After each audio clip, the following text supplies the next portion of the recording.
And now, Gimmick Infringement. Welcome, everybody, to the Gimmick Infringement Podcast. I am Brad Winchester. With me, as always, my tag team partner, a trios tonight, Tyler McDowell Blanket. Tyler, tell them about our partner. Yeah, Brad, the trios division is not just reserved for AEW Revolution. We have the one and only George Romero back on Gimmick Infringement. George, the last time we saw you was our Stranger Things finale. Welcome back. We've obviously been in touch since then, but on camera, this is your official return. Welcome back. We are so happy you're here. How you been? Been good. Thank you guys again for having me. Especially at like a later hour, like we were talking about. I mean, us all being a little bit older.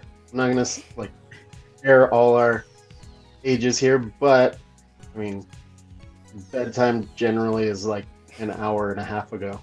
Yep. We blame Tony Khan for this. Yeah. We're gonna talk a lot about AEW Revolution. We're recording right after the show for our audience who may be wondering. Yeah, I don't get how people on the East Coast do it. Just think of the same thing. Brad and I talked about that last week off air. Love our East Coast audience, but my goodness, the strength it must take to do that. My parents are out in the EST right now. If they live anywhere around the Midwest, the upper Midwest, I promise they're up watching something right now as the apocalyptic snowfall just absolutely wrecks everybody. My hometown is expected to get like 4 feet or something insane. I can't remember what it was, but it was an absolutely insane amount of snow in a very short period of time. So I'm thinking about everybody up there fighting for their lives through the snowfall. That being said, kind of jealous that I'm not going to get like a sledding day out of this as we record record heats. Heat days every day. Just we got an extreme heat warning coming up in 4 days, and it's March. So we don't have to shovel that though. So I guess there's always positives. Very true. Tyler, I wasn't able to make it this time, and I know you weren't able to make it as well. There was too much musical happening in my life. I am hanging on by a thread. I am so effing tired. So tired. But I didn't even have time to respond to your pics or your messages. I didn't even see all of them. I remember collapsing in a heap. But George, you got to see a TCC live event, which is certainly something that I wish I would have been able to see, having seen a lot of different events in that place. Let's get into it. A George Romero led live event. Jones, play the music.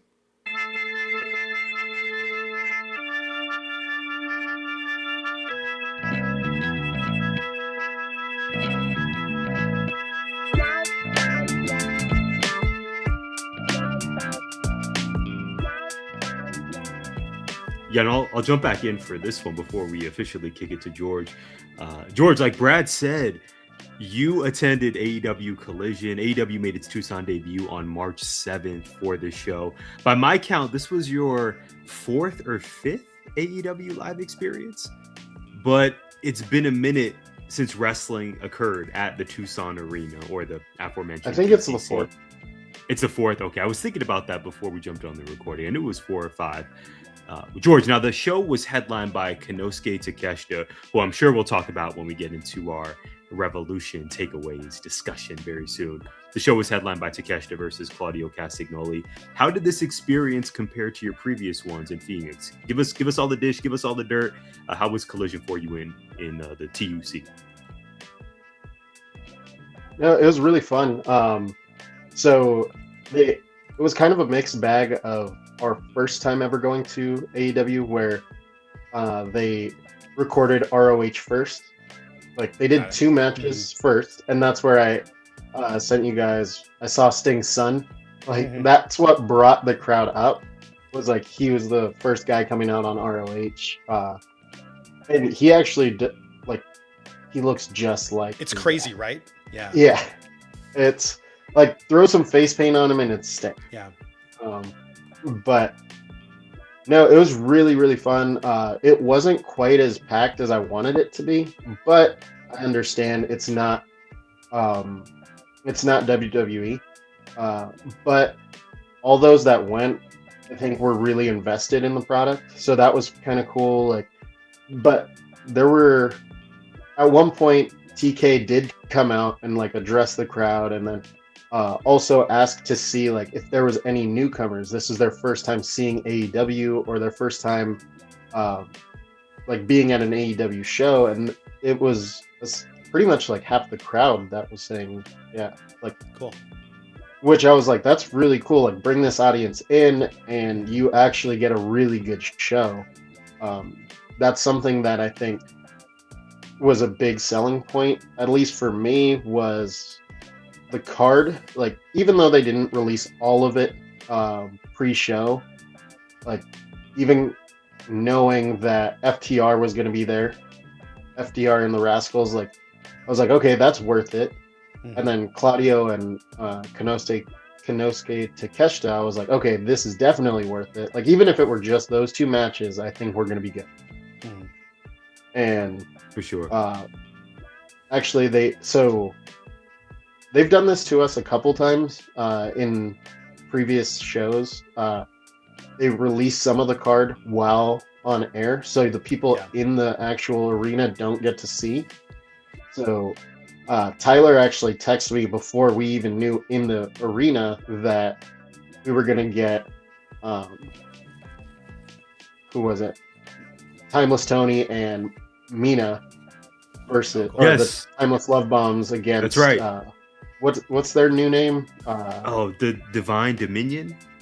Yes, Megan Divine Payne and Dominion. Elena Cross. Yeah, I did text you that. You didn't know. Yes. That was great. Yeah, so that was really cool. And the TCC, it's so much more intimate than any of the other Right. Yes. like There's not a bad arenas. seat. Yeah, and so my seat was essentially where you guys were when the Sunday Stunner happened. Oh, okay. Oh, wow. So like right behind the first tunnel. Yep. Mhm. And like I told you guys, I don't know what it is, but every time we go to a show, Marina Shafir decides to come out by the tunnel that we're at. That's great. Yeah. Yeah, so she and the TCC set up to where there's tunnels underneath the stands. So she came out from underneath us and like off to our left a little bit, but it was really cool getting to see her, like, well, just seeing the Death Riders come out through the crowds and everything. Like that was pretty fun. We got to see Mox and everyone there as well, and I don't think they held back, which is the biggest thing I was worried about. Like the first show that we saw for AEW in Phoenix, I feel like they held back. Like they weren't sure. Oh, What the West Coast audience would be audience like, yeah. would. Mhm. Yeah. And this show, I feel like they were like, no, we got to put everyone out there. Like, we've got to have a good show. And the fact that it's a live show as well, not pre-recorded. It came out, I think, the best it could have been for Tucson. You all sounded great. And then, of course, on TV. TK comes out and does his thing. Yeah. Yes, right. That's always a nice Oh, touch. that's good. Yeah, you all sounded great on Yeah. TV, especially during that opener between FTR and the Rascals. I mean, what crowd hopefully doesn't sound great during the first match? But like you said, George, when you look at that card, I thought it was really, really well organized. And the way it was shot, the way you all sounded, it seemed like a really fun occasion. I had FOMO throughout. The most important question, though, that I have about this whole event is: was the donut guy there, and was he making donuts? Yes, but I didn't get it. Okay, I'm a little I was- disappointed. Like, I didn't want to miss anything, honestly. Oh yeah, it makes sense. Yeah, I would have missed it for donuts, especially them coming off the line that hot, that fresh. Tyler, I don't know if you have any idea what we're talking about here. I don't. I'm feeling FOMO with this Yeah. Tucson TCC lore. Yeah, No, I'm not there's a familiar. little mini donut cart at the top, kind of over by the entrance where there's like the glass door upper level entrance. Unless they've moved it since I've been there last, sort of to the left of the concession stands, and they're just legendary. I get them every time I go to a Roadrunners game. which is very infrequent these days. But I know what's not going to be infrequent is discussing moments from this show. Let's get into it. This was certainly a memorable show. I will, real quick. You mentioned Sting's son, Steve, right? It's Steve Morton. Pretty sure that's who it is. Mm-hmm. He was also the dark match for when we went to Dynamite and Collision in Phoenix this year. I think they opened, right? I'm pretty sure. So that was my first comment. I was like, oh my god, he jumped in, when he jumped and did the Stinger splash. I went like they could put him in the surfer makeup right now, and I wouldn't bat an eye. It was wild to me. Okay. I had the unfortunate timing. Jess picked up some food for us because it was getting late, and obviously, based on what time it was when we were eating, and I was hoping the paper would be over by the time they got home, but it was not. And I watched Jess take a really big bite of some Jersey Mike's right as a needle passed through a cheek, and the head whipped around real quick to just looking away into the kitchen, not at anything or anyone, just away. And I thought, man, what a memorable moment. Maybe not in a good way for people that are being initiated into the AEW experience for a pay-per-view. But this night was very memorable for some really terrible reasons on my end, and some great reasons as well. But Tyler, I'll let you kick us off here and lead the way. Yeah, absolutely, guys. So in terms of takeaways, there's a lot to like about this show. My first one was and is Adam Copeland's Metalingus is a top 5 all-time theme song. Perhaps we already knew this going into the show, but it's perfect for big matches and surprise returns. FTR versus the Bucks as the official opener for Revolution was fantastic. Of course, right before then, Jungle Jack Perry defeated Ricochet to become the new, what do they call that? The North American? Is that, no, it's North. It's National? Something, whatever that's National. Thank you. Thank National, you. Yeah. the 8th title in AEW. Thank you, George. This is why we have you, George Romero. Thank you for the quality control. So Jack Perry, that match started on 0 Hour, but then led into the pay-per-view. Jack Perry beats Ricochet in his hometown of LA. Perfectly good with that. Great pop. FTR versus Bucks, guys. This may have been my favorite match on the entire card. Mm-hmm. FTR gets the victory, which came as a surprise to me. And then after that, Adam Copeland and Christian Cage return. We get Metalingus, as I mentioned. Now, I don't need a tag title run for Cope and Christian personally, but here we are. The match that preceded it was epic. And maybe the Bucks aren't completely out of the title picture. I know you guys saw that stare down the Bucks had with Cope and Christian. We shall see. So that's my first one. What'd you guys think about the opener? FTR retained. I think FTR retaining made sense to me. They've been telling this story forever about the North Carolina boys beefing with each other, and it seems like this match was inevitable in terms of payoff. But yeah, I thought this was a really good match. I can't. How do I say this? I didn't have a lot of enjoyment. I should have, but watching everything happen and then hearing about it 45 seconds later just kind of ruined the whole thing for me. And I didn't want to watch it on mute. So, George, I'll kick it to you. I'm real salty. Like everybody that can see me right now probably is wondering why I have this look on my face. Number one, I'm real tired. Number two, why is the $40 thing I bought not working? That's it. Great match though. I'm told. Looked great.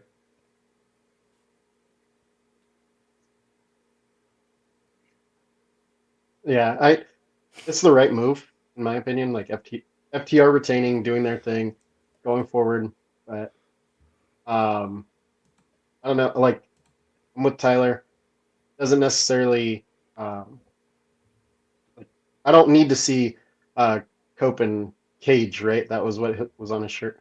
Um, Yeah, and I they don't need to crossed see out them win the Cage and titles. Cage Cage. first. Yeah, that's Yeah. cute. I like that. Yeah. Um, but I mean, when you get FTR and the Bucks together, like they're going to have a good match. Like, what is this? The fifth time around? I was shocked I that it's think only roughly. been 5 matches now. For some reason, I thought it was longer. And I was pretty transparent with Brad. When this first became the clear direction they were going for the tag title match at Revolution, I wasn't incredibly excited. I thought, man, we've seen this already before. I played myself, George, because to me there is nothing like a great tag team match, and this was Mhm. that. I thoroughly enjoyed this. I can't believe it was only the fifth time. That shocked me. I thought this was at least number 7 in their series. Probably because of all the online stuff they had going on before that, right? Like there was Right. the back and forth between those two teams for years, and on Ex- BTE and whatnot. So exactly. This may have been. I would need to run back the other 4, obviously, because memory. But this may have been my favorite match in their entire series. I just thought this was exceptional. it felt like I don't know, the way they produced it felt more like a FTR Briscoes match. The way they were laying stuff in, not like a hardcore style match, but they were hitting each other in this match. And there was blood Yes, there right from the was. jump. Speaking of, luckily Yeah. Jessica didn't come in on this part earlier in the night, but there was like right off the bat, I was like, oh man, It was blood everywhere. Yeah, they're really going for this right from the yeah. jump tonight, and we were in for more blood and more big moments later on in A the lot show, of which I know we'll bloodborne get to pathogens training happening at for AEW. sure. I hope everybody has their credentials updated. Those noodles going. Yeah, George, anything else you wanted to add about FTR versus Bucks? Not at the moment. I mean, like I said, it's going to be good. And kind of to piggyback off your point, good tag team wrestling, when you get it, it like pays off in a way that you don't realize. Like I throw it back to kind of watching FTR and the Rascals when they were in Tucson. Like good, and this is something I think that AEW does so well. Good tag team wrestling can make you suspend belief a little bit to where, like in Tucson, I was like, oh my god, I think the Rascals can do this. Like they can win.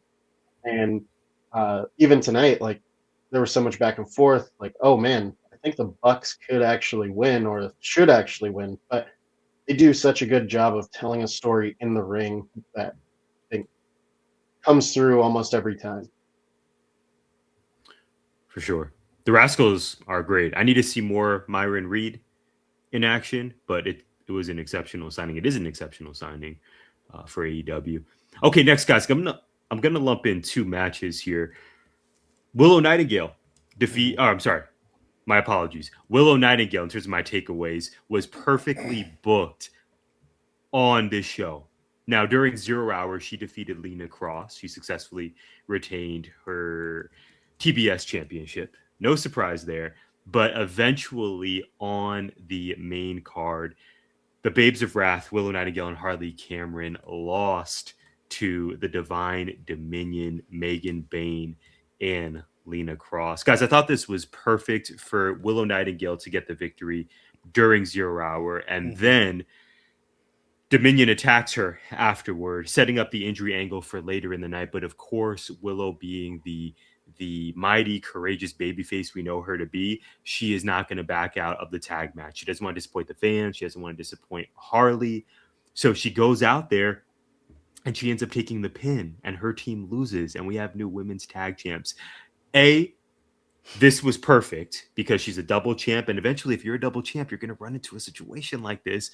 And then B, finally, Megan Bain is crowned. Megan Bain and Lena Cross, the tag champs we need in this moment. And if you think about this, guys, Brad and I talked about this weeks ago on the podcast in terms of how the women's tag division is shaping out and who is next up. I am already sold a ticket on a Divine Dominion versus Brawling Birds program. I don't know if that's the direction that they're going to go in immediately. But if we're talking Dynasty, if we're talking eventually Double or Nothing, I mean, that has pay-per-view match written all over it. I thought Willow was perfectly booked tonight. and the outcomes of these two matches to me just happened as they should have been. Yeah, I Brad, have George, nothing what to say you? add to that. And, there were 4 women's matches on this Yeah, card between let's 0 talk hour and the about end of it. the night. Mhm. And I Is that a think that might record? be, I was going to say, I think that might be a record. Now, granted, 3 of the 4 were the shortest matches on the card. That's not great.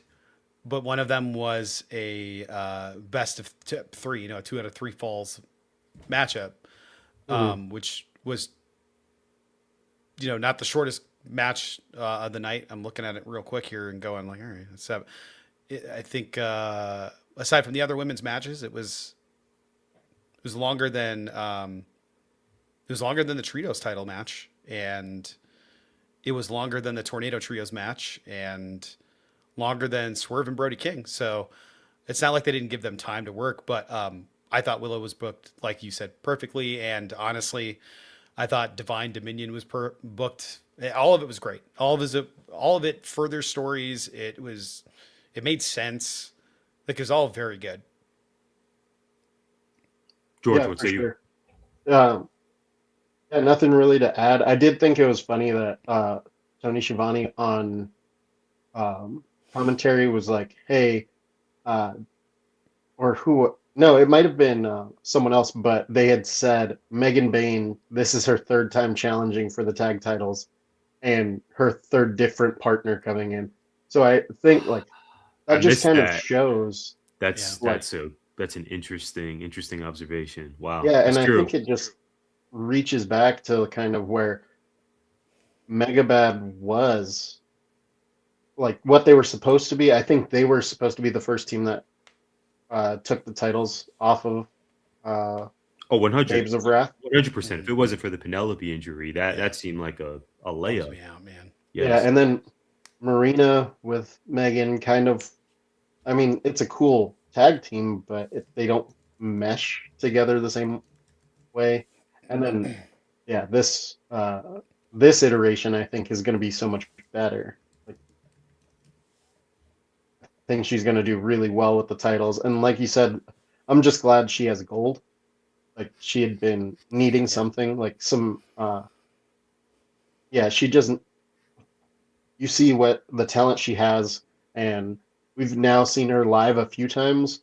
Every time she's putting out good products, so like she can actually carry those titles, and also it gives Lena Cross like immediate uh, validation on the card. Huge. Huge. Yeah, both of them have presence. They just do. This made a lot of sense to me. Something that was very surprising for me, guys, if we can stick with the women, Timeless Tony Storm defeated Marina Shafir. That in and of itself surprised me. I thought this was going to be Marina Shafir's opportunity to pick up the biggest win of her career. Did not happen, but very happy that she got a spotlighted singles match on a huge pay-per-view. Everyone was Mm-hmm. banned from ringside. Now, after the match, Mm-hmm. someone you guys may have heard of, Mm-hmm. some call her the baddest woman on the planet. She was at a press conference for a big forthcoming Netflix fight this past week as well.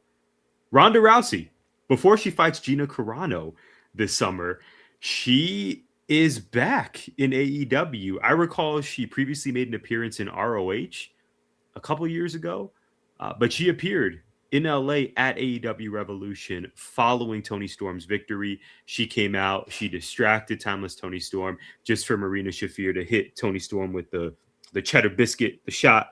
And perhaps we're going to get a tag team program out of this. Maybe that's when Timeless Tony calls in Mina Shirakawa, and then we get a tag team situation, maybe a dynamite match. Maybe this is going to be set up for Dynasty. But I am so curious. We'll start with Brad here.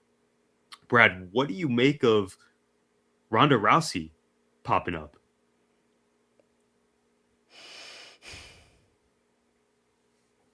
I think those were my thoughts on that. George Romero, are you more excited than Brad Winchester at this possibility?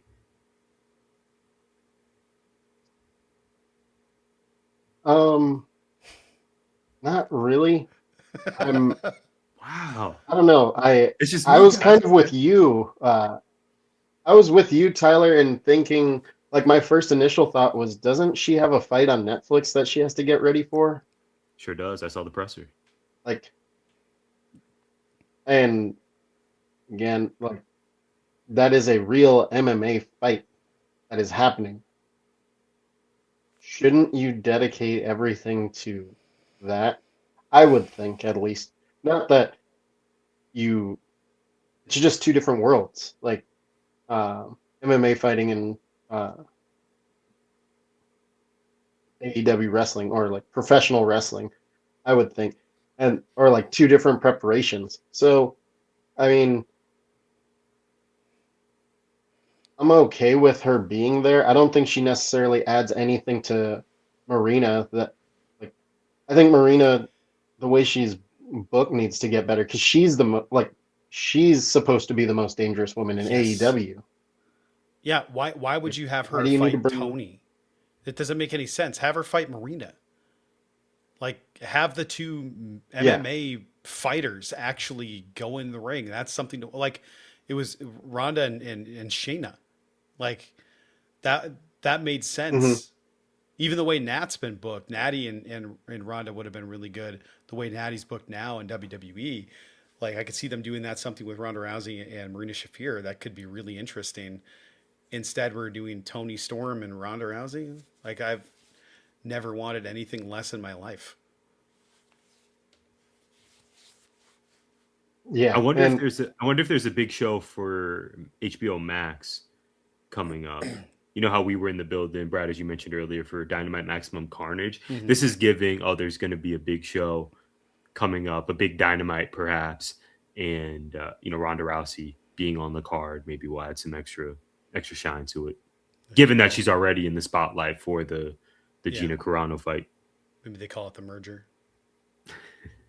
Get in there, mix it out. Have a mountain as a logo. Just might. mm, Mm. Well, guys, the it next. Oh yeah, George, please. no, I was gonna say it's also so weird because again, the Netflix of it all. Like, Sure. It's what all so what do strange. they think about Netflix must this? be pissed about this. Yeah. I didn't even They think have the about that. That's true. WWE deal. You have Right. like a marquee fighter going to Netflix with that has a deal with TKO. TKO is probably already super pissed about it because they have like a rival fight company that's putting on a show with a person whose name was really made in UFC. They, Mm. like I know that Strike Force and blah blah blah blah blah. Nobody cared until she was in UFC. Not really. That's how she became famous. You have one of your marquee names of all time, one of the name probably most associated with women's MMA, and then you have WWE, and now Netflix is doing this rival company thing because they're doing fights. Ronda Rousey, Gina Carano, and then also she's showing up on a WB property in a rival company doing wrestling where she might get hurt, not be able to do the Netflix fight. WWE is probably hoping for her to go to AEW and do this and get hurt. Well, TKO is probably hoping. I doubt WWE cares. WWE doesn't want her to go to AEW, I'm sure, or doesn't care. I don't know. They're so like stratospherically different. I don't know that it matters.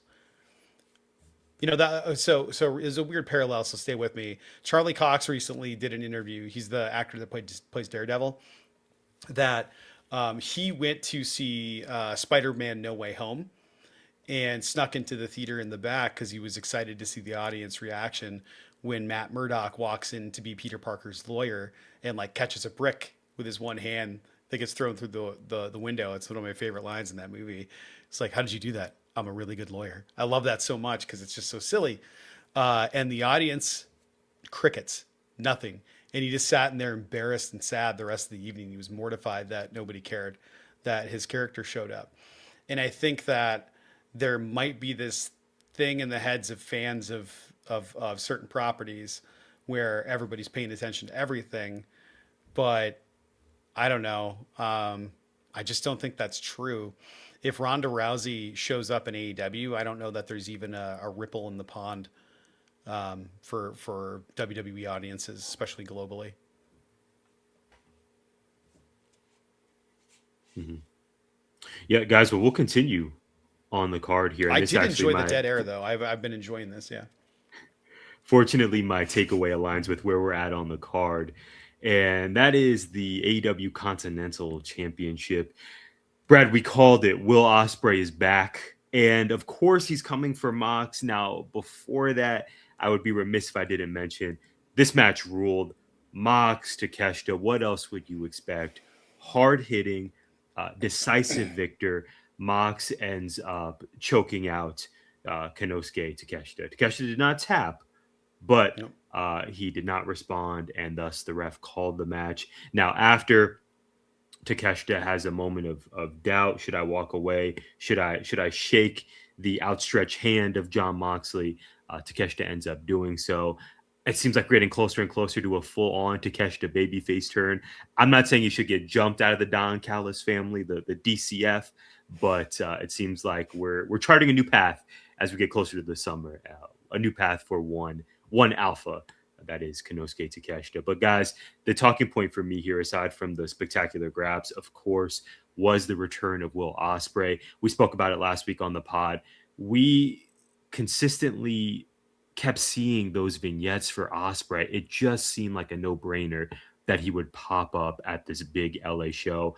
For whatever reason, I completely forgot the last time we saw him in the ring was the main event of Forbidden Door, in which the Death Riders brutally, viciously attacked him after the match and put him out for months. So this made so much sense for Ospreay to come back, specifically during this point in the night, not during the main event, not during somewhere else, but to seek revenge on the Death Riders. Brad, I texted you this. I am overjoyed for you. What did you think of Will Ospreay's return and the Continental match that preceded it? The match was great. I mean, I had no doubt that match was going to be really good. And I liked the ending. The finish was good. Again, my enjoyment was greatly diminished by the fact that I just saw a silent nothing with a Will Ospreay showing up. And then hearing elevated play 45 seconds later was certainly garbage. So I wasn't getting any of the Pavlovian moments of, oh, this is happening, because there was just no sound accompanying any of the visuals I had. So I'm just so massively disappointed in how the first half of this show went for me that it's hard to get out of my head. I will say this: he looked incredible. Like no days off happened or something. He's been gone forever, and he looked like no days off happened. I was hoping that he would come out later in the show, but it made total sense for him to come out then. They set that up really well. I have no questions or no concerns or anything like that. I thought it was great, and I'm excited for him to be back. Same. For this show featured two of the top stars in AEW, and they didn't wrestle, in Will Ospreay and Kenny Omega. Kenny coming back was cool, but it was the same deal. It's like, all right, we got Kenny back, we got Will back. We didn't get to see them like wrestle, but they're at least in the company again, which is nice. And then I saw Jay White had posted on social media, and hopefully that was a good sign, and that he'll be returning soon too, because as great as this evening was, they're not even at full strength. And that's crazy to me. Absolutely crazy to me. So really excited to see him back. And I thought the match was awesome. George? Yeah, I couldn't agree more. I know that when Ospreay first showed up, I definitely thought, oh, well, why didn't they save it for later? But again, it does make sense with the whole Death Riders angle. I don't know if I want him to go after the Continental Championship, though. I don't think he needs to. I think that belt and that set of rules that come with it fits Mox so well that you don't put it on a guy like Ospreay, because Ospreay should be going towards the big belt. And you're going to need more guys in the very top tier, because you might have lost Hangman in that picture. But overall, this match, I text Tyler, like, every time I see Takeshita wrestle, I always think this guy is a superstar. He needs some kind of gold because Yeah. he is so freaking good. Like, uh, just the athleticism that he has. And I even thought back, like every time we've gone to a event, he's wrestled it there. Like, he's a guy who is, I think, like a first round pick. He's just so good at what he does. And this match kind of they work together so well, Mox and him. And the finish, it works. Like it keeps him somewhat protected. He doesn't tap out. He just passes out. I do also think that's not a great way to end a match, personally, because if you think about it, he choked him out, so his brain restarted, and then he comes back to it, and then is okay to just walk away. Like I always think that's a weird way to end it, but uh, and then like try to shake your hand afterwards. Like I do agree that Takeshita I think needs a babyface angle, especially over the summer going into other events. He needs to ditch the Don Callis family. He's just Yes. another guy in that stable. Like I think that stable needs to be more to build people up rather than having made men already in there. So let's lose a couple people like Okada, Fletcher. Like they are now made men. They are not needing Don Callis's guidance.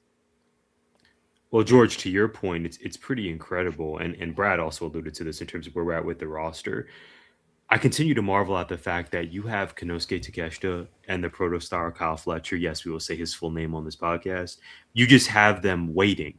I mean, these guys are, if needed this week, they could clearly be in the main event picture and clearly be the world champ. I think so highly of both of those two in terms of their in-ring work and their future within the company that it's just remarkable that those two are just kind of on the sidelines ready. I mean, they'll be in the continental picture. Obviously, Kyle Fletcher is the current TNT champion, love the pink belt. But if needed, next month, this summer, they could absolutely elevate and be a steady force in that world title picture. I continue to believe that day is going to come.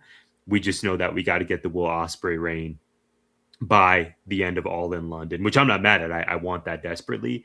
I'm thinking hopefully end of this calendar year into 2027, dare I say, those two will be able to enter that next tier of the roster. Brad and I spoke about this last week on the pod with Brody King, and we're going to transition to that in just a moment. Brody King has been having both feet kind of tiptoe in both of those areas in that upper mid card, but then also testing the waters of being a main event player. I think he's done really well with that.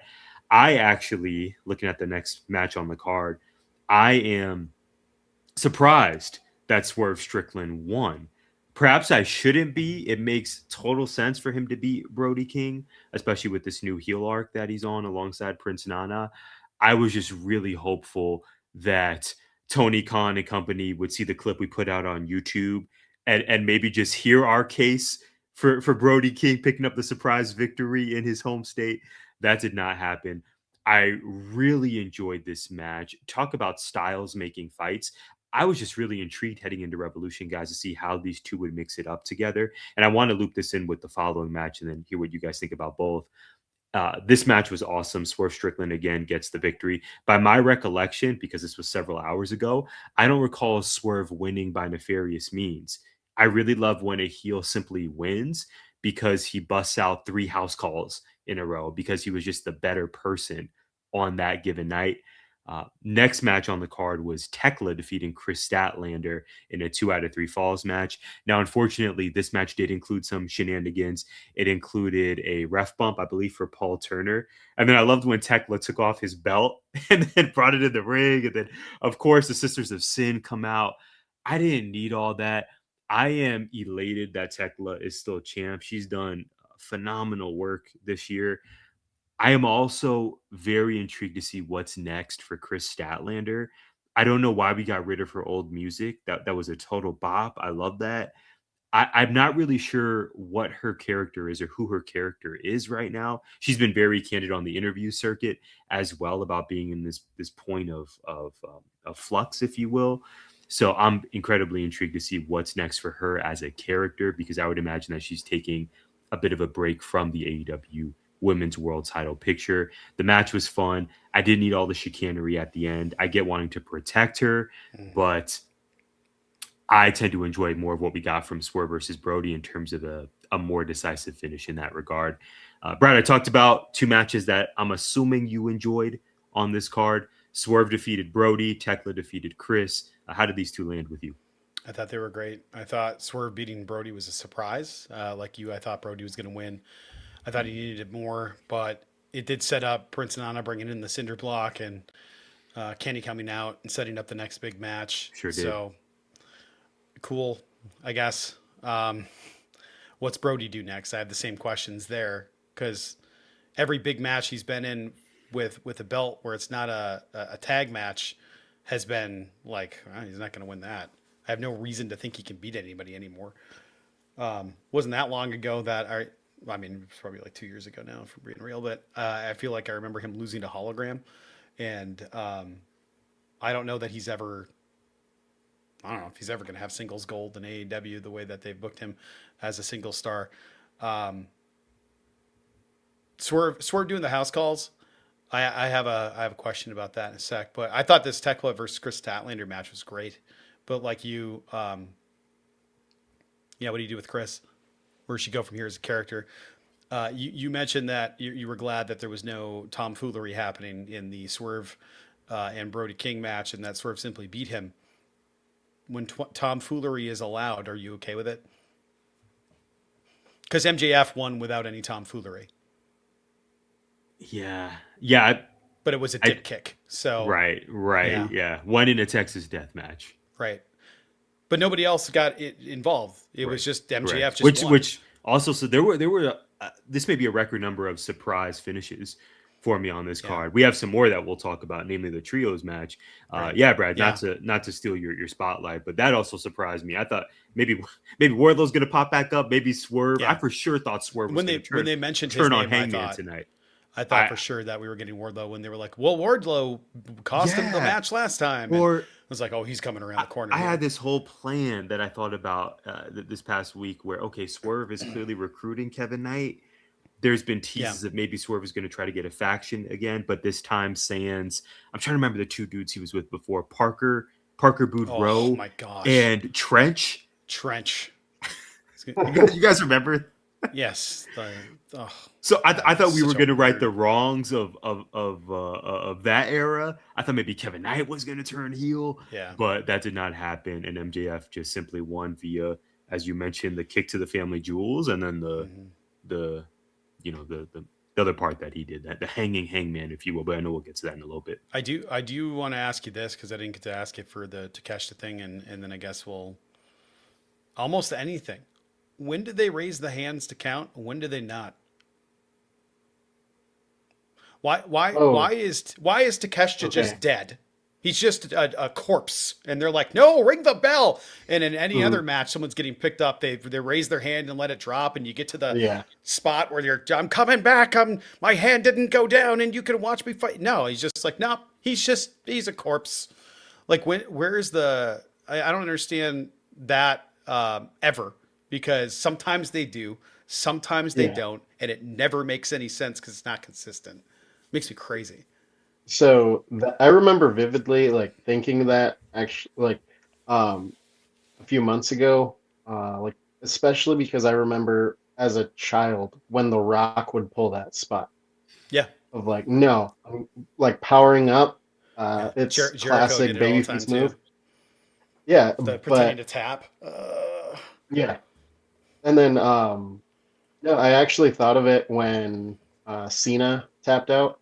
Yeah. Like, because Gunther, and they did it with Jay as well. When he choked out Jay, they didn't check on him. They just said he was out. I thought with Cena, they were that spot was going to happen, that they were going to drop his hand and then no, he's going to like power back up. But yeah, you got me on the I was on that same wavelength. Where has that spot Yeah. gone? Because it seems like so many other things have been reused Yeah. or redone, and that one's just kind of gone away. Well, the choke over the ropes until somebody goes Yeah. unconscious. So it was Darby. I think Bandito had one of those not long ago, and then over in WWE they did it recently. Wasn't it Dralistico or no? It was Dragon Lee. Dragon Lee, not Mhm. Dralistico. Oh Um, yeah. I knew it was a D word in there, not that one, but Dragon Lee. I think he got that kind of choke hangman spot where they're just hanging there and then they let their body drop. And I just don't know why in the ring when that stuff's happening they're not picking up their hands. Are they worried they're just dead? Do they have a mirror in there? They're going to stick Mhm. it under the nose, see if breath comes out. Like I don't understand the rules for any of these referees, and it's making me crazy. All that being said, where are the cops? Why are the security guards all around the ring when the cinder blocks are coming out? What's the point of you? Like, it's one of those things AEW does. Like they'll show the security guards, I think, more than Mhm. WWE does ever, and yet, just crime happens consistently in that Yeah. ring. It's the equivalent of the NXT parking lot. So when I saw Nana go get that cinder block, I was like, nobody's gonna stop the guy holding on to a coffee from bringing in a So cinder block. I thought there was going to be one guy that could stop the cinder block from coming out. And just like you had said, they mentioned Wardlow. I was Mm-hmm. like, oh my God, this is the time. Yeah, Please, dear God, let it be Keith Lee that comes out. But it was Kenny, which I had the again, same thought. I was okay I had with. the same thought as well. I It's like Kenny, unanimous. but I was like, oh my God, Keith Lee's coming back. This cinder block's out. The But thought passed my mind, George. It sure Or did. like, Ishii because they wouldn't phase him. yeah. You have to have a weak neck. Hmm. Yeah, and that is to say as well, like I really enjoyed this Swerve and Brody match. Like Mm-hmm. I think it was one of the best on the card, because they really played into the psychology of it. Mm-hmm. And I think Brian Danielson really played it up on commentary of Yeah, just because uh, they say they're the most dangerous doesn't mean who can use the most weapons or who can be the most destructive. It's who can be the most creative and like diabolical in ring. Like I don't need to use any weapons. I'm going to use what I have available in the ring and I'm just going to kick the crap out of you with that and use it in different ways. Like that the apron power bomb, oh my god, from Swerve, like that was crazy. Or Deadlifting Brody King. yeah, yeah, that and was nuts. or Brody choking out Swerve and he's tapping out, but it's an illegal hold, so it doesn't count. Like that was pretty cool too. Like they were just Yeah. using the ring as their weapon, and I really Mm-hmm. enjoyed that. And for the stat or the 2 out of 3 falls, I really did like it, but I didn't want that third. I thought maybe the first fall should have been like Sisters of Sin coming in, then the ring gets cleared out, stat wins. Like if they would have reversed those two finishes, I think it would have been better, in my opinion. Like she wins clean at the very end, Yeah. um, especially or like yeah, after the first fall, Sisters of Sin, you're banned from ringside. And my biggest takeaway was I thought that the Marina Tony match should have been flipped. They should have been 2 out of 3 falls, and Tekla and uh, Stat should have been barred from ringside. Like no one else come from ringside. Mm. Oh, that's Like if those interesting. stipulations were switched, I think that it would have been a lot better, A in my stipulation. opinion. Flip flop. Wow. Yeah, but overall, I think yeah, Stat's been kind of like brutally honest with her saying like, well, the way I won the title, no one really kind of respected that. It was kind of unexpected, and Should be Tony Storm. yeah, and she was like, almost like self-doubting her reign, and I was like, well, they built you up for so long, like you belong there. You're in that stratosphere for a reason. I think you're one of the top 5 talents within the women's division. Like you definitely deserve it, but um, and also like a day one new talent that came up with the company. Um, so, but it's been kind of weird to hear her like kind of that self doubt in the podcast circuit. Hmm. Um, but I also think like going forward, where does she go? I mean, I don't think she'll go after the TBS again for a little while. I think she could pull a Mercedes right now and just kind of stay away. And that might be the best thing is just go what like take a break for a little while, come back, and then also like one thing I was thinking was when Mercedes comes back, she's beating Tekla. I think that's going to be the person that dethrones her. I think so too. And she's only taken a break from AEW. She just Yeah. lost one of her championships. Also, the thing I this hate weekend. about It's crazy. the belt collector angles are you have to lose. Right. Like, yeah, by definition, you are going to be a giant loser. Yes. mm, It has to happen that way. Eventually, right?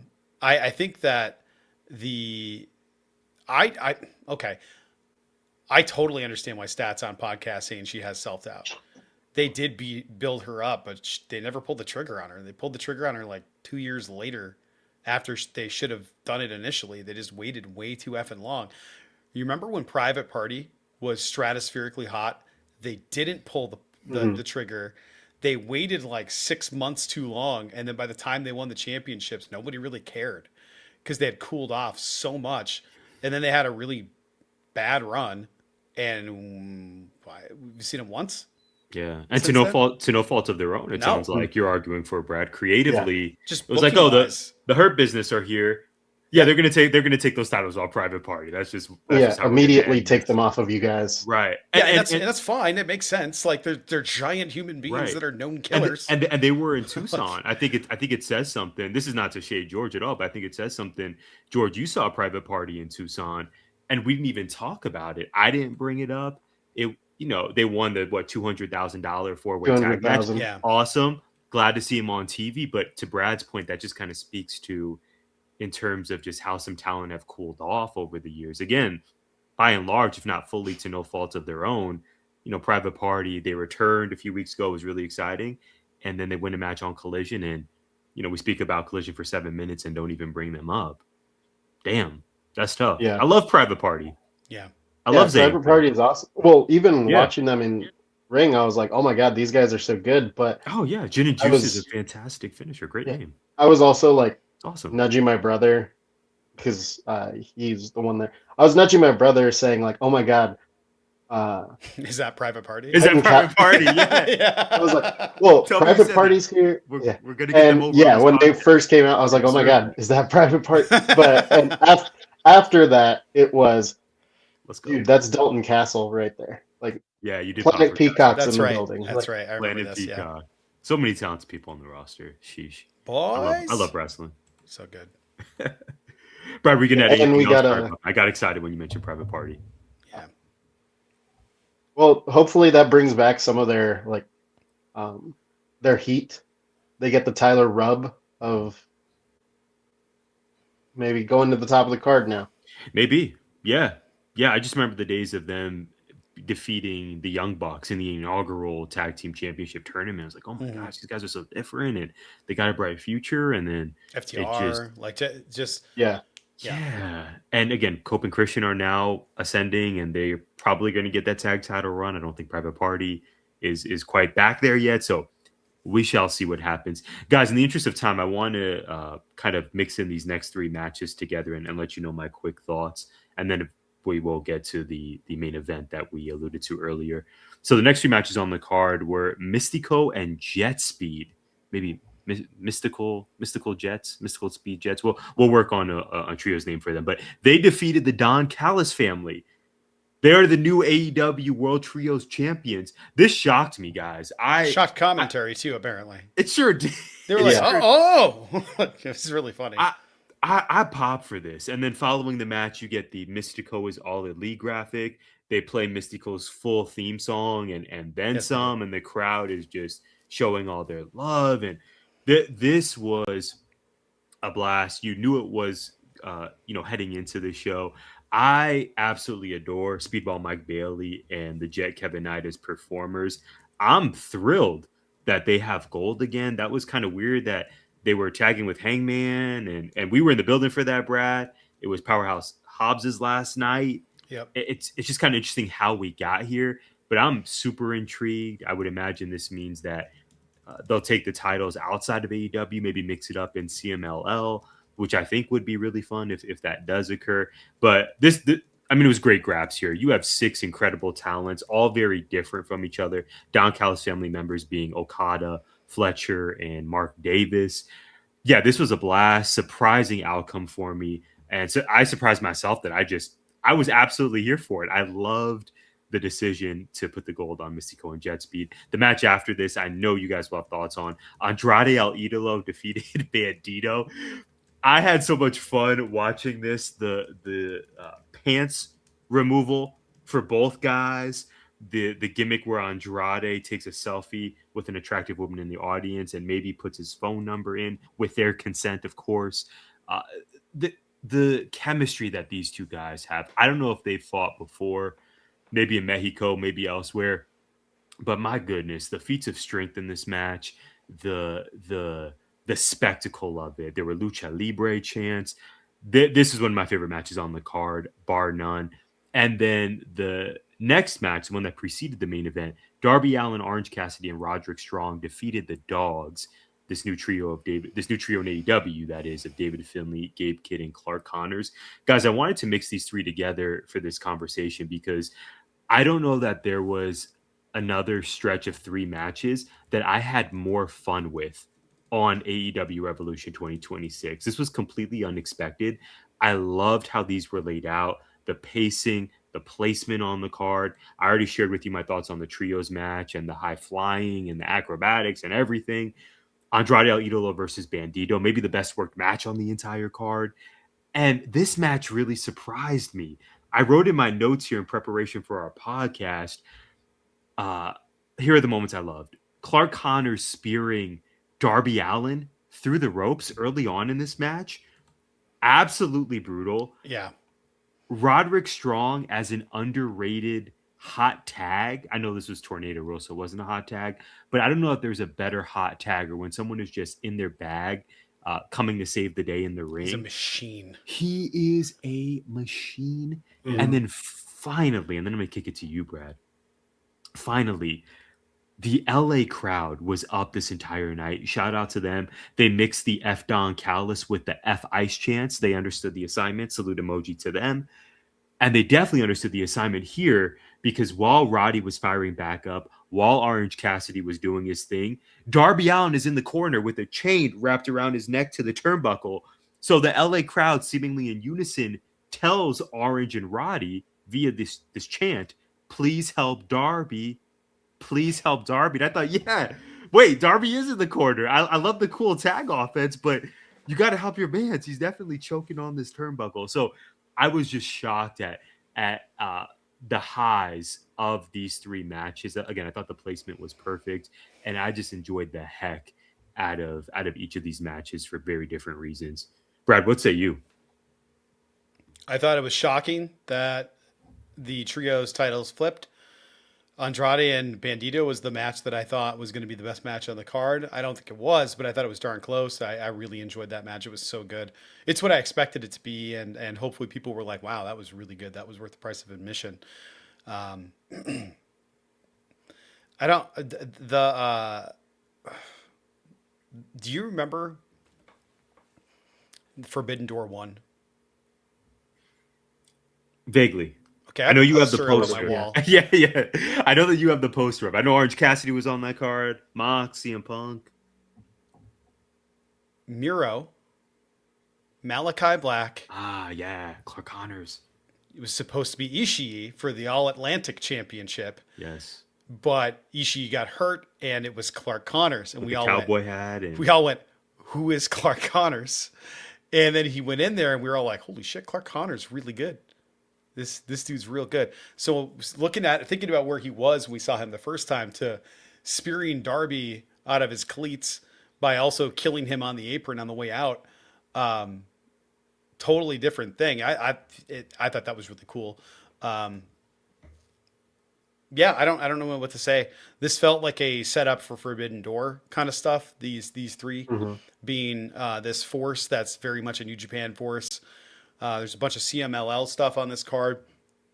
And then you have because I don't know we haven't seen yet or I haven't seen yet anyway, the Mystico deal. So there's a couple of other talent that are on the roster that are actually like a dual deal of AEW and CMLL. So they're not full-time AEW talent. They're just signed to them as a halftime thing. I imagine Mystico is going to be one of those deals.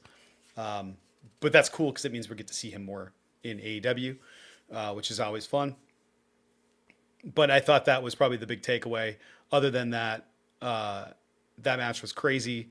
They're trios champs. That I don't know what you call that move, the like moonsault stomp or like the shooting star stomp that Speedball does. Or 450. I can't remember what direction he goes. I just know he lands. It's incredible. No one does it like him. A spinning coup de grace is like crazy. It is like a spinning coup de grace. It's the best way to describe that, right? Like yeah, he's phenomenal. Yeah, it's crazy. Mhm. I thought that was awesome. I thought all three back to back to back. That was great. I thought it was really good after the women's match to have a different string of matches, even though I don't know, going trios match, singles match, trios match, maybe not the way I would have done it.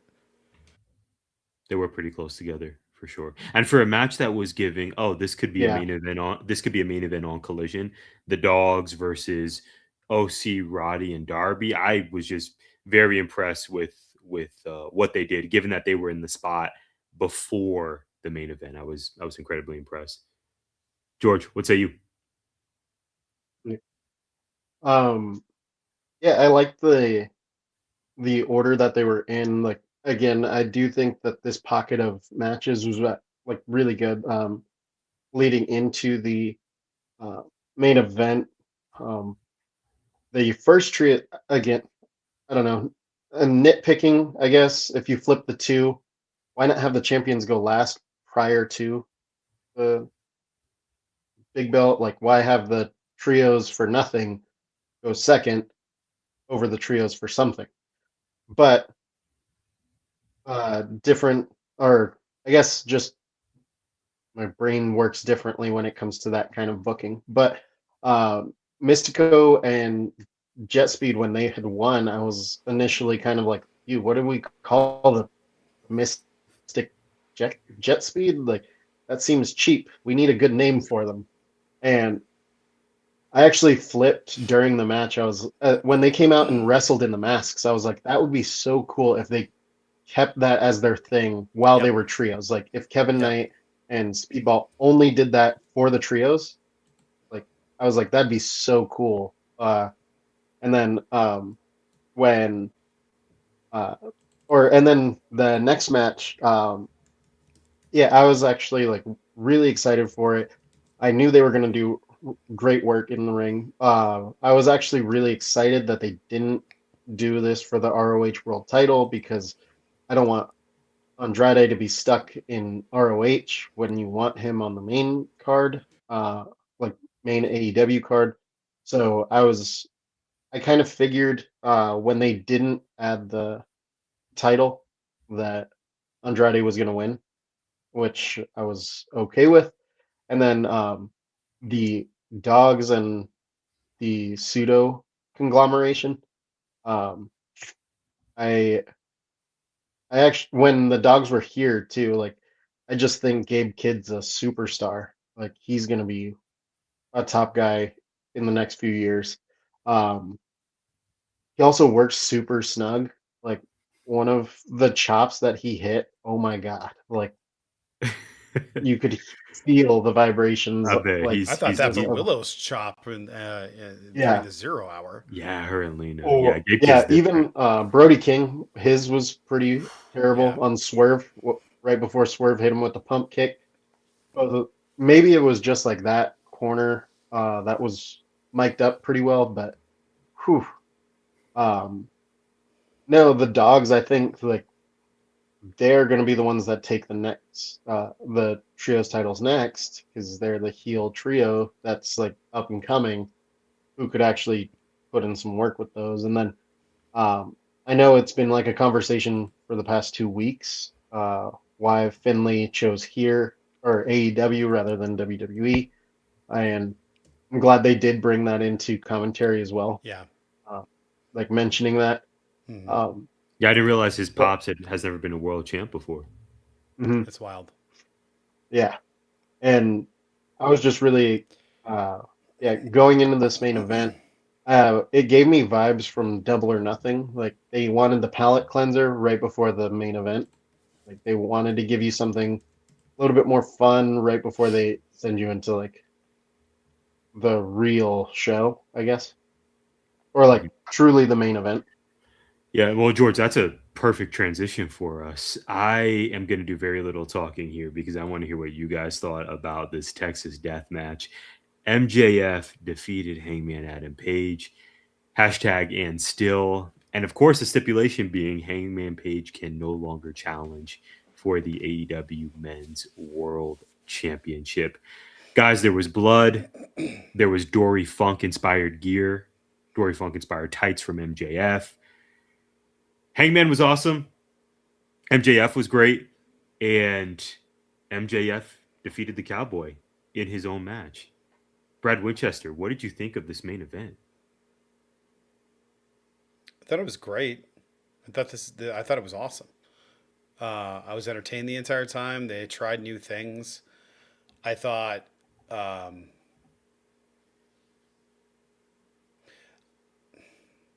I'm trying to think of a way to frame it.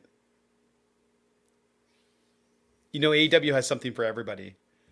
I don't know who the needle through the cheek was for, uh, but I don't know.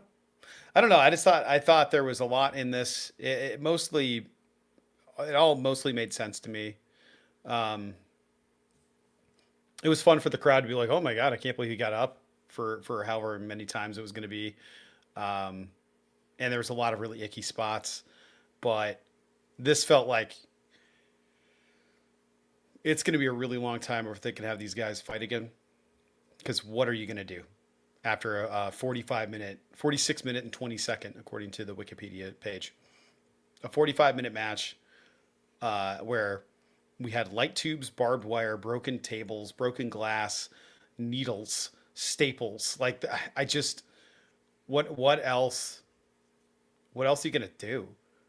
There was an explosion, um, a better explosion than an exploding barbed wire death match that we've had in AEW.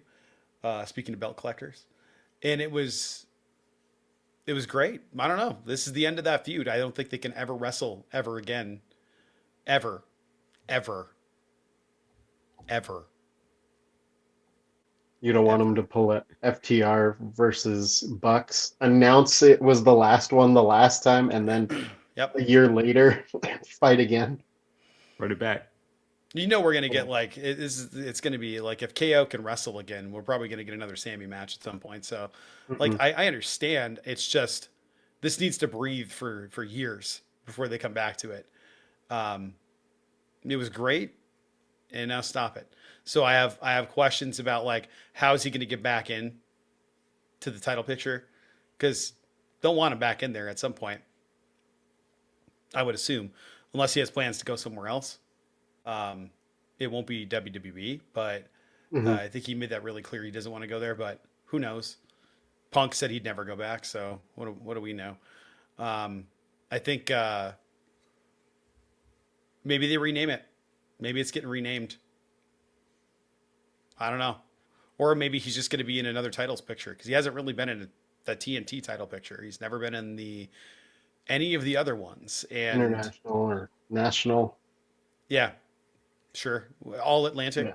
Yeah. Um, Yeah. any of them. The Owen, like there's a lot of things he hasn't done that I'd like to see him do that. Like his first gold in AEW was the tag team titles. So I Mhm. don't know. I don't know. Have him do something else. Maybe he goes after Okada. That'd be fun. Hangman versus Okada. Yep, sign me up. I'm here for that. That's a main event right there. Exactly. Yeah. George, talk to us. Yeah, and that's definitely a way to like build that belt up again. Because I actually Yeah. feel like OC took it to a really good place, and then Mox took it to a really good place. And once they unified it with Kenny and Okada, it kind of lost it Mhm. because it seemed like the secondary of the two belts, the Continental and that one. Um, but yeah, as far as the main event, I did really love the psychology of it all, like going through it. Even the dog collars, I was like, the dog collars, I don't know if that's supposed to be like a CM Punk nod of like Right. that's what MJF did, but 100%. just the fact that you're bringing out the dog collars with MJF, and then yeah, the needle spot. So the needle spot was gross, but as soon as I saw it was filled up with something, I was like, is he gonna inject him with something or what's And they just going started on here? spraying it all over the ring. Yeah, he started spraying it. The call back to the Hangman swerve. Well, match. even again, I thought another shout out to, well, not a shout out, or maybe a slight to CM Punk was the glass. Like anytime you see AEW bring out glass, it's what is it? Real glass, cry about it. Crimea Like, River. Yes, yeah, Crimea River. exactly. But Yeah, the way that they slowly brought it out, and Hangman was real careful about how he got that into the ring. Yeah, You knew right away it was sugar glass, which was good because I don't want people dying in there. yeah, But they was being so careful because of how breakable and brittle it is. yeah. And then I did think it was funny that MJF took the time to get the broom and sweep out the ring. Like that was good. Yeah. Because I just remember Tony Storm versus Mariah May Yeah, last year, the Hollywood when ending. there was Yeah. glass The true still main in event the of the ring, show. Right. and they were Mhm. yeah, and they were still like doing a normal move set with glass everywhere. Mhm. It was an Um, exceptional match. yeah, no, and I think obviously the right guy won. As a Hangman fan, I knew it wasn't going to be him. Like you can't take the title off of MJF this quickly. The only reason thought maybe he would have been the winner was because MJF had like something he needed to film, and maybe he needed to step away. That's what I thought too. Yeah, and um, with this finish, he could. I think Hangman could go after other belts. I actually think maybe this is going to kind of be a way to protect yourself and put it challenge in the back pocket, like, or either you're going to have Hangman turn heel, like full on heel, and just break his word and say no, I'm still coming after it, like eventually. Or I think the other get around is when you need a champion to vacate that title, he is technically not challenging for it. He's just going after it now. So he can just go for it rather than challenging someone for that title. Makes sense. It's kind of, yeah, you could keep it in your back pocket of if that ever needs to happen, I have a guy who's ready made to go after it. Or maybe he cashes in Technically not anyone. the casino gauntlet thing as a Yeah. no, I can reinstate myself instead of challenging. This is just me Yeah. reinstating myself, and then he has to work himself back up from 0. I Mhm. can see that being a storyline. Yeah, or I don't think they should. They could rename it or do anything like that, but he's already won the Owen, which is the other way you can get into the championship belt. Right. Like, We were in the building for that. yeah, and It was really cool. I don't know. I think like I don't think he's going anywhere else.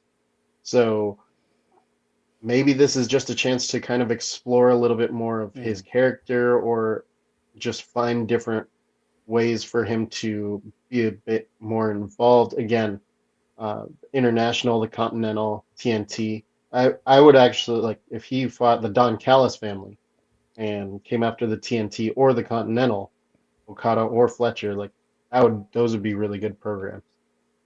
Or just goes after the Dynamite Diamond Ring. Yeah, that Maybe would be kind challenges of for cool. that instead of the title. Mm-hmm. I have two final thoughts on this main event Get a and New thus York Long Island death match. AEW Revolution. Number one, I love the video package they played to kick off MJF's entrance. Urinating on the grave. The cowboy, the urinating on Hangman. For 20 minutes of just straight piss. Yeah.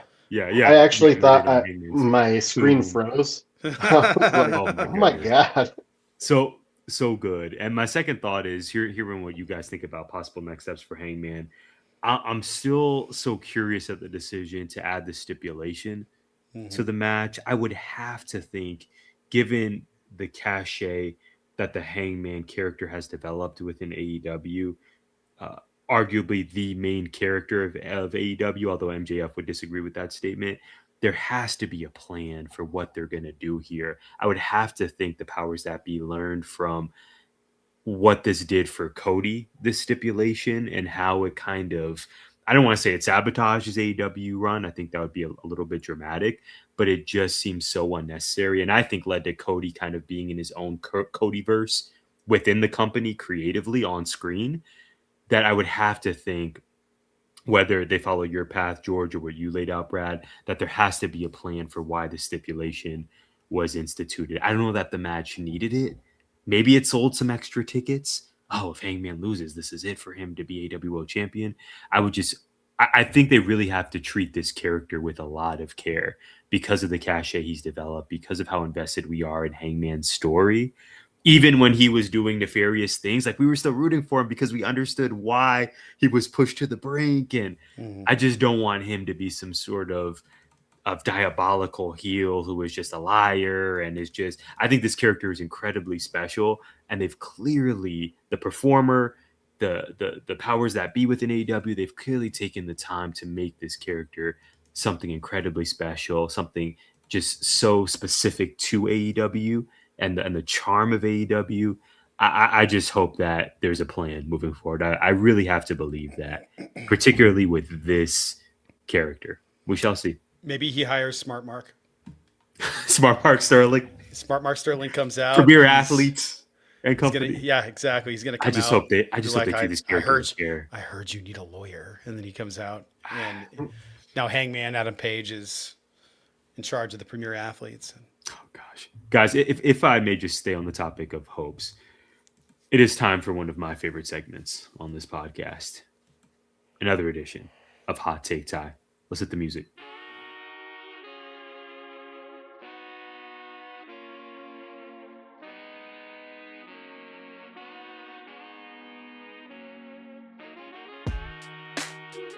And now it's time for Hot Take Tie. Spicy. You guys are two of my favorite gentlemen. You know my favorite basketball team in the world is the Arizona Wildcats. I'm here to tell our audience, in case you haven't heard, the NCAA men's tournament is here. It's one of the most wonderful times of the year. Now, the 32-2 Arizona Wildcats are the number one seed in the West region.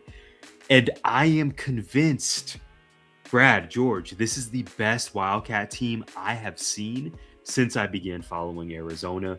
Quick notes here. Admittedly, I did not follow the early 2000s teams, including the squad that made it to the Final Four.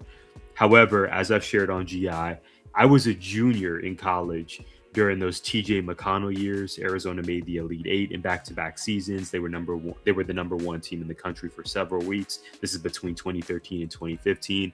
Throwing out some names to you guys, some nostalgia. Aaron Gordon, Brandon Ashley, Nick Johnson. I mean, these were loaded squads. This team in 25-26, it just feels different. Not only did they set the record for regular season wins, they just won the Big 12 tournament over the weekend and have shown real resilience and grit all season long.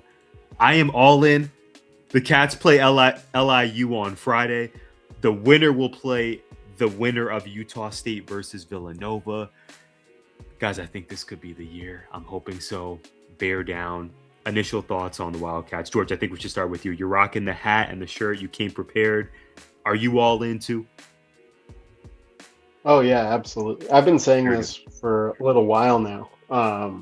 Like, so in early on in the basketball season, I think when they purposefully stacked good teams at the beginning of their schedule, I feel it's similar to like football, where you don't want cupcakes up front anymore. You want a real test. And that's what I feel like the U of A's always done is like early on you're playing like Mississippi Valley Lutheran College or something like that and blow them out by 70. This year they're like stacking up like Duke, Alabama, like heavy hit Florida. You go to UConn, you go to Stores and get the victory Exactly. against the defending champs. I mean, come on now. Yeah, like I think the best way to, like, I've always said this as a coach myself, like iron sharpens iron. If you want to be the best, you've got to beat the best. And if you are not phased when you go to UConn earlier, it's an easier test for now going into the tournament. Like, I have to stay up every game. I have to respect every opponent that I play. And I really have got to like lock in every single time I touch the court. And yeah, from top to bottom, I think they've got the team that can do this. They're so dang physical. Like, and if a lot of teams don't play this way anymore. So I think NBA and college, they obviously always have their like ebbs and flows in how the game is played. But I feel like college has gone, well, this team has gone away from the norm of let's shoot 30 3-pointers and based on that percentage we're going to outscore you.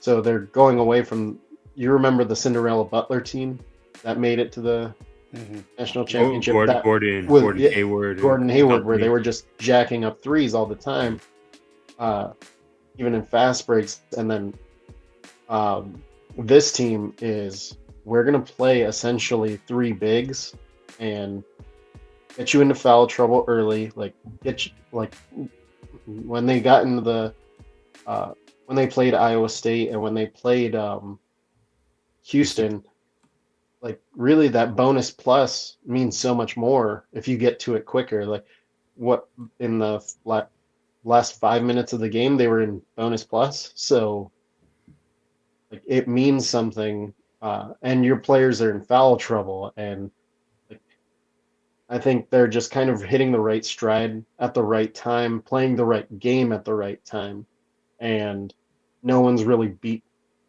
built to beat them outside of those outliers of we're going to hit threes and just hopefully outscore you that way.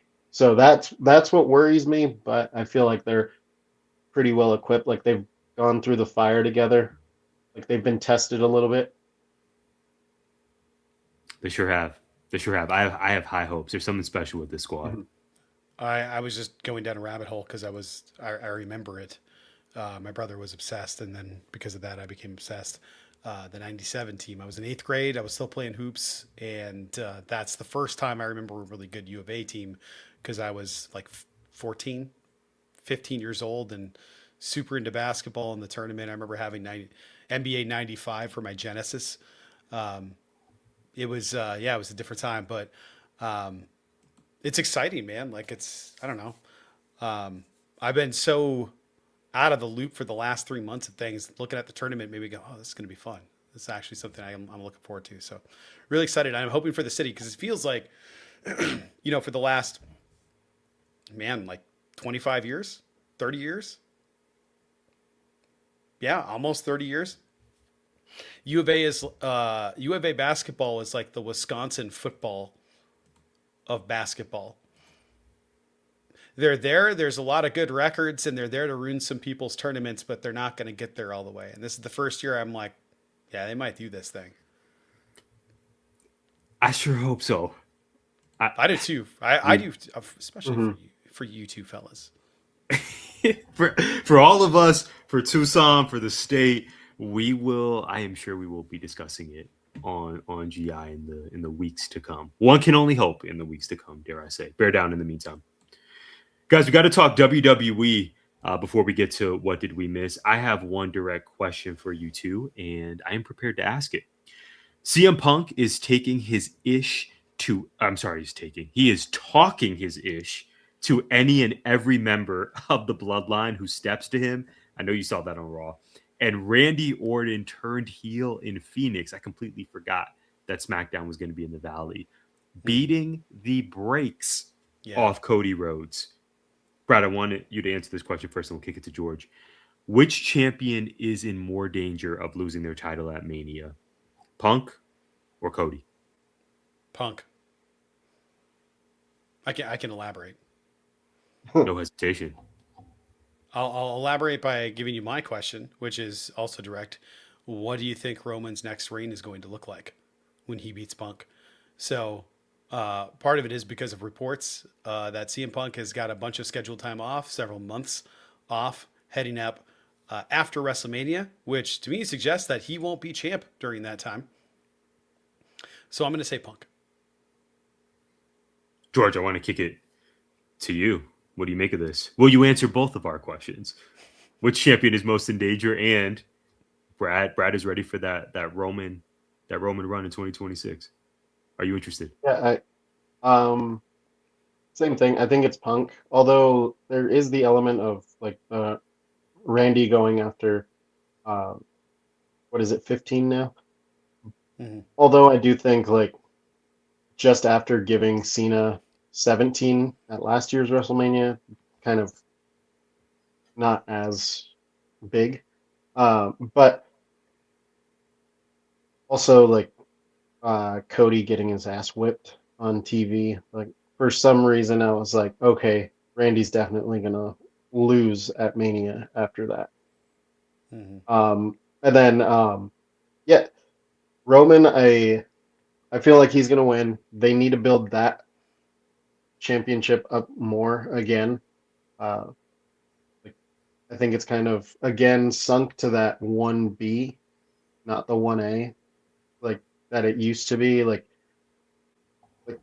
when it was Big Gold or like even Seth, like when he was the weekly champion. Like I really enjoyed it when he first took on that belt. Yeah. I think obviously Roman's not going to do that with that belt. He's not going to defend it every week or but I think he can do some good with it. It's kind of been in flux. Hopefully he gets a few like I think he's or he gets a few opponents that can really help him out. There's I think this has stood out as like some of the best promo battles. Like obviously they haven't really fought it out as much as we'd like, but you do see how good these two are on the mic against each other. And honestly, I really hope that on the other end of this, maybe at SummerSlam, hopefully Roman takes that belt, takes it to SummerSlam, and we get the payoff finally for Seth and him. Yeah, it would be great. I Yeah, would love think to see Gunther get in there and if mix you it leave up it there, yeah. with Cody Mhm. and Randy and cost one of the two of them Yeah. because Randy's a legend. Mhm. He's also the legend killer, but Gunther has taken up that mantle. There's a story there. And Yeah. maybe Randy wins and Gunther's the one to take it off Randy. And it's not a long reign. And then we have Gunther as champ again. And then Cody has to chase him into, I don't know, just throwing ideas out there. But like, you know, I don't know what Roman's reign looks like, which was why my question is like, I don't know what happens when he beats Punk. Is it Jacob? Is it some bloodline member? Or is it a long road to the following Mania? Because I think Seth and Roman has to be a WrestleMania match, not not SummerSlam or any other thing. It's got to be a main event at WrestleMania. That's a storyline people have been clamoring over for a decade plus. So the last time they teased it was at WrestleMania. The closest we got was a DQ because Roman lost his mind. Like we've never gotten a proper match between those two. Not really since the Shield broke up. We have, but not like this. Yeah. That match is just sitting there. To your point, Brad, there is so much history to tell within that story. That has to happen before Roman hangs it up. And likewise before Seth hangs it up, right? Seth has dealt with injuries on and off throughout his career. Yeah, that match, the match itself will be fun, but the story leading up to it is really what I will be locked in to see. It's going to be great. And kind of to Brad's point, where CM Punk has the time off after, definitely think the whole Drew quitting only applies to SmackDown, and he's going to Raw. He's like, I think that's where you start Roman's program of like Drew being like, why are you bad mouthing me? Like, why am I catching strays when I was help carrying this company over COVID? Like, yeah, that could be like initially a program that you start right after WrestleMania, and it just gives you that out of, well, Drew said he quit, but he's just gonna show up on Raw. Yeah, totally. Yeah, I'm eager to see if this prediction comes true and Roman does defeat CM Punk, who are the challengers that step up on Monday Night Raw? I could see much like a Roman SmackDown defense against Montez Ford during the Bloodline Tribal Chief era. I could easily see a Roman Reigns versus Javon Evans match on a Raw that would be really fun. I don't know if that would be a program. I don't know that Javon Evans is positioned to do all that yet, but even just thinking about the matches Roman could have, perhaps first time matchups, an eventual Obafemi versus Roman Reigns feud. That, Brad, you were talking about WrestleMania matches. That gives me SummerSlam, possibly WrestleMania vibes. Yeah. There are options there. I would love a Braun Breaker match, but obviously we know he is healing from his injury.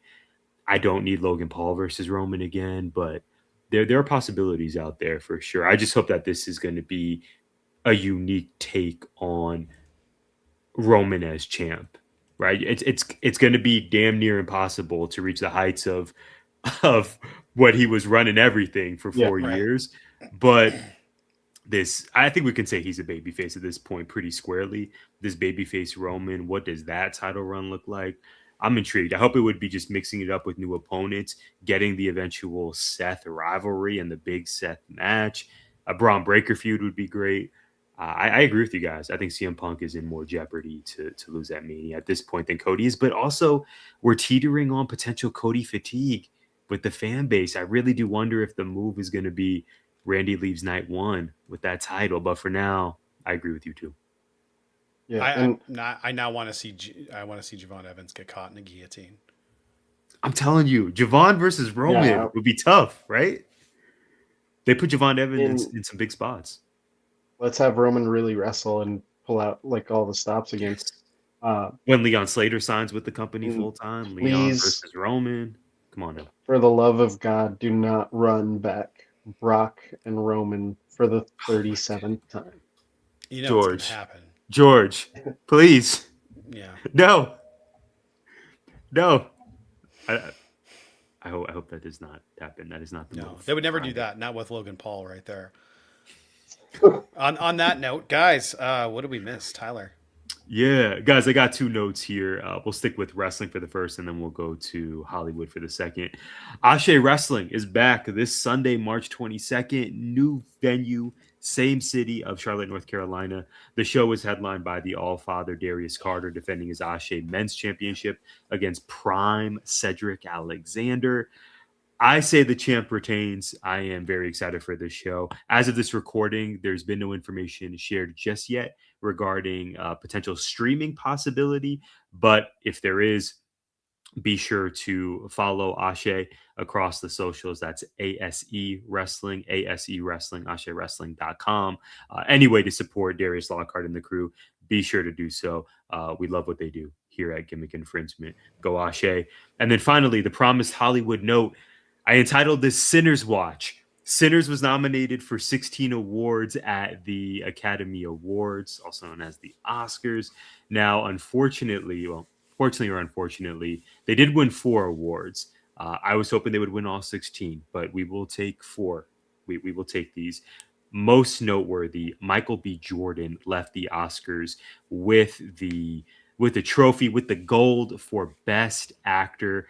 Guys, you know how I feel about Sinners. My affinity for Ryan Coogler and the entire cast and crew that made this movie happen is I think pretty well documented at this point. It was my favorite movie of 2025. And my goodness, Michael B. Jordan played 2 parts. He played the twins Smoke and Stack. He gave a really touching speech. He shouted out his mom, who he always brings to these shows.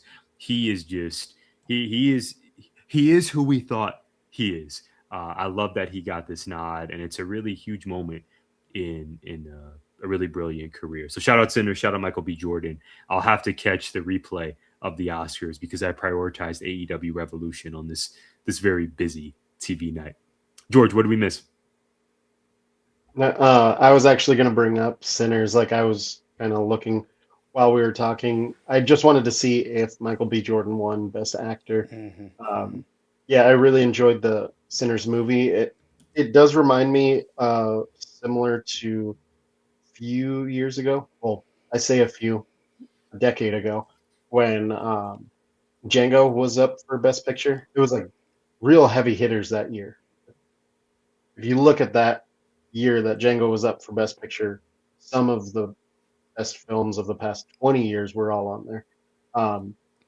But it didn't win Best Picture. It won Best Original Screenplay, which I feel Sinners did the same thing. Didn't win Best Picture, Best Original Screenplay, which I think it obviously deserved. It was like one of the best fresh films I remember seeing. I really loved just what I saw from this movie. I enjoyed myself. I'm not a huge horror fan, and generally in the Academy doesn't respect horror the way it does other films. Although I don't think like Sinners was a horror, but it was so much better. It was so much more than just a horror. And yeah, Michael B. Jordan doing both was pretty cool. I like so the moment that sold me in that movie was when he's having the conversation with his cousin, and the "I'm a soldier" line, where he just like deadpan switches up his character of, "No, you gave me an order." Like, it was Yeah, I mean one of the best moments. he played it Yeah. he played it so well. It really felt like 2 different characters. Hmm. Obviously, we know it's the same person. It's Michael B. Jordan, clearly, but his performance of Smoke and Stack, it felt like 2 completely different characters, and that I was just really hopeful come award season that he would get his flowers. And he was kind of George, but I don't know what you think about this, but MBJ corner for a moment. For a while, it's like we've seen actors who come along and it's like, okay, they just may be the really handsome person in Hollywood who's in a lot of movies, makes good money, sells some cool cologne, and that's it. Michael B. Jordan, I think really when he landed that Fruitvale Station role with Ryan Coogler as the director, and then they started this partnership, right? We get Fruitvale, then we get Black Panther, and we get Creed, and here we are at Sinners. I'm so glad this ended up being the trajectory for Michael B. Jordan. I remember seeing him when he was in Friday Night Lights, and who would have thought all these years later he would grow up and earn this huge milestone in his career. Or Hardball. Or Hardball. Yes, wasn't he in The Wire as well? I mean, Yeah, he his was in The Wire as IMDb well. page is full. I'm just glad that he was able to reach the zenith, this again, just this milestone in Hollywood. Sinners to me is brilliant, and he acted his ass off. I love what he did here. Ludwig Göransson won Best Score for Sinners, and I've Yes. been a big fan of his work for a while. He did I don't know if I think he did the OG Black Panther soundtrack, but I know he did Wakanda Forever. But like the first time I had heard his stuff was, Black Panther, but Mandalorian, because he incorporated so many interesting instruments and he's just kind of brilliant. So I thought that was really cool that he won for this, because he's won quite a few, I think now. Dude's just racking up awards. We're not cranking out a bunch of John Williams left and right, so it's cool to see somebody so young really churning out like great orchestral music for film. So some things we missed. Besides that, I had that in my notes. The Lucha Bros are going to be tagging together once again, reunited as a tag team. I believe they're wrestling in AAA as a tag team. Buffy the Vampire Slayer was getting a reboot at Hulu. Sort of a fresh start and kind of a passing of the torch. Sarah Michelle Gellar was involved, and then Hulu decided not to do it. That was announced this week, as was today. The cast of Firefly announced a reunion and a revival to Firefly as an animated venture. I was a little bummed when I heard that it was not going to be live action, but it makes sense since it's been like 15 years since they've been in a live action Firefly and some of the characters are dead. Yeah. So kind of hard to bring them back, but they're going to bring them back anyway. And most of the original cast is involved. So it's pretty great. And Allie is back in TNA, the artist formerly known as the Bunny. I meant to text you this. Yeah. I'm so glad you found out. Yeah. Yes. Yeah. Thank you, TNA. Finally. I was checking some things today. And they checked some boxes this week. Yeah. Ricky Sosa on TV. Allie is back with Rosemary. Okay. Also, I love my Pistons. The Spurs are a problem. That's really it. Freaking Wemby. That guy's a slender man. Victor Wembanyama. I love you guys. We love you all for tuning in. George, thank you for dropping by on a pseudo school night. Nonetheless, pulling back the curtain. I thought this man was on spring break. I hit him up. I said, hey, will you join Brad and I? We'd love to have you. I didn't put it out there. I thought we just understood, yo, it's spring break. We can stay up as late as we want. And then George says, yo, homie, I got work in the morning, but I'm happy to be here with you guys. George, thank you for being perhaps the hardest working man at Sunnyside Unified School District and on this podcast this week. Thank you for joining us for a late night recording. We love seeing you. Yeah, thank you for having me. Always a good time to chop it up with you guys. Brad knows this as a father. Sometimes you don't, and even as an educator as well, sometimes you don't get the person-to-person interaction. So even if it's just like adult interactions, even if it's a planned gathering or speaking with your friends like over a pod, then I'm more than happy to do it. Always love being here. Thank you, Brad. You made my night, especially with the Firefly news. That is one of my favorite shows. It's so good. Serenity was a really good movie. Firefly's great, though. Mm-hmm. Hopefully they can bring Wash back. Like, that'd be awesome. He's back for the show. He's back. Alan Tudyk is back in the show. So Chiwetel Ejiofor, my introduction to him was as the villain in Serenity. I had never seen him act before, and I went, holy crap, this dude is amazing. And been a fan of his ever since. Well, Tyler, I know for a fact you have absolutely no idea what's going on right now. I don't, but I love seeing you guys happy. Yeah. Space Cowboys, that's all you need to know. I was going to mention in Castle, if you ever watch Castle. What? I have not. Space Cowboy. No. I have not. It's Halloween costume, yeah. Okay, well, I'm going to exit myself out of this chat because I am no longer needed. Well, it is tomorrow, so we should exit out of this podcast as well. Yeah, that's true. That we should. If you made it to the end, thank you for, George has work. You've made it to the end of this podcast. Thank you all for being here. George, thank you for joining us. Come back soon, please. In the meantime, please be sure to follow us at GIPod19 for exclusive show updates and more. We thank you once again for tuning in, and we'll see you next time. Gimmick Infringement is a part of 19 Media Group. You can listen to us on Apple, Spotify, iHeartRadio, or wherever you find podcasts. You can also find us on YouTube via the 19 Media Group channel. Please like, subscribe, comment, and share.